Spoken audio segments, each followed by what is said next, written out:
Parliament వర్షాకాల సమావేశాలు వాడిగా వేడిగా జరుగుతున్నాయి. మొదటి 2 రోజులు వాయిదాల పర్వం నడిచింది.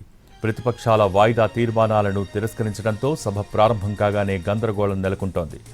మొదటి రోజు ఆపరేషన్ సింధూర్, రెండో రోజు బీహార్లో ఓటర్ల జాబితా అత్యవసర సవరణపై చర్చకు పట్టుబట్టాయి ప్రతిపక్షాలు. సభలో ప్లకార్డులు ప్రదర్శిస్తూ నిరసనలతో హోరెత్తిస్తున్నారు. దీంతో ఉభయ సభలు వరుసగా వాయిదా పడుతున్నాయి. ఇవాళ కూడా పార్లమెంటు సమావేశాలు హాట్గానే జరిగే అవకాశం ఉంది.